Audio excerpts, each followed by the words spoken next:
जयश्री राधे आनंद आशुलिपि पत्र का अंक 34, प्रतिलेखन संख्या 25, गति 80 शब्द प्रति मिनट, कुल शब्द 500। प्रारंभ करें। महोदय, हम स्वाधीनता की स्वर्ण जयंती मना रहे हैं। विराम। स्वतंत्रता प्राप्ति के पश्चात देश के लिए संविधान तैयार करने के लिए डॉक्टर भीमराव अंबेडकर की अध्यक्षता में एक समिति का गठन किया गया। संविधान को सर्वांगीण व सर्वसम्मत बनाने का भरपूर प्रयत्न किया। सर्वविदित तथ्य है कि सदियों से परतंत्र रहने के कारण भारत के पास ऐसा कोई लिखित संविधान नहीं था जो संविधान निर्माताओं का मार्गदर्शन करता। विराम। प्राचीन ग्रंथों में वर्णित कुछ ग्रंथ जैसे चाणक्य नीति, कौटिल्य का अर्थशास्त्र आदि थे, परंतु वर्तमान विशाल भारत के लिए कदाचित वह अप्रासंगिक हो गए थे। उस समय समिति के समक्ष England, America, France, Germany, Soviet संघ आदि के संविधान थे। अब प्रश्न यह था कि भारत के संविधान के लिए किस प्रणाली को अपनाया जाए। ब्रिटेन का संसदीय संविधान अथवा अमेरिका, फ्रांस, जर्मनी आदि की राष्ट्रपति प्रणाली। अब तक भारत ब्रिटेन के संसदीय संविधान के अंतर्गत ही प्रशासित होता रहा था, अतः यह प्रणाली कुछ सुपरिचित और सुगम सी लगी। फलतः उसे स्थगित करने का मन नहीं हुआ। ब्रिटेन का संविधान कोई लिखित दस्तावेज नहीं है। यह रीति रिवाजों, मान्यताओं और न्यायालयों में घोषित परिणामों का संग्रह मात्र है।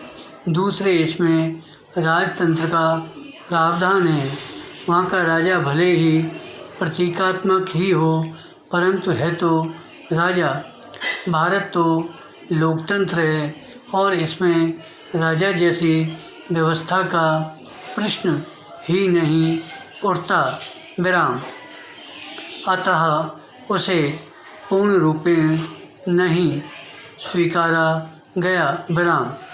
दूसरा विकल्प राष्ट्रपति प्रणाली को अपनाने का था।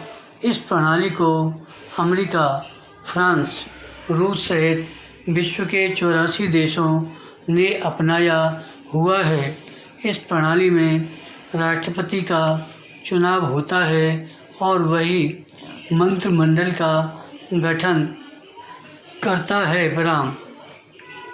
उसी पर सरकार चलाने का दायित्व होता है, अतः सारी शक्तियाँ व जिम्मेदारियाँ राष्ट्रपति में निहित होती हैं। विराम।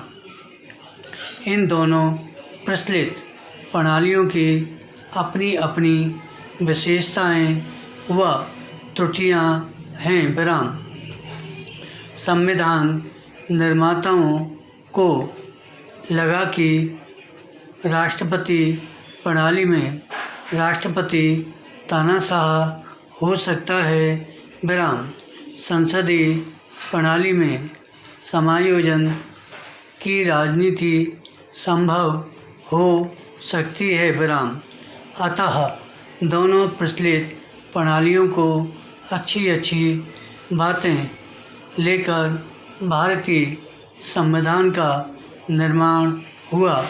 राष्ट्रपति का पद शामिल किया गया, परंतु ब्रिटेन के राजा की तरह नाम मात्र का सर्वोच्च आलंकारिक पद बन गया विराम। संसदीय प्रणाली की अवधारणा ब्रिटेन के संविधान से ली गई, जिसमें राज्य का दायित्व प्रधानमंत्री पर है विराम। सारा काम राष्ट्रपति के नाम पर संपन्न होता है। संविधान सभा को संबोधित करते हुए डॉक्टर अंबेडकर ने कहा था, हमारे सामने राष्ट्रपति प्रणाली और संसदीय प्रणाली दोनों विकल्प हैं और दोनों लोकतांत्रिक व्यवस्था के अंतर्गत ही आते हैं।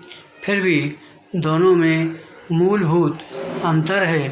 संसदीय प्रणाली ज़्यादा उत्तरदायी व्यवस्था है, जबकि राष्ट्रपति प्रणाली में स्थायित्व अधिक होता है विराम। हमारे संविधान निर्माताओं ने स्थायित्व के बजाय उत्तरदायित्व पर ज़्यादा जोर दिया विराम।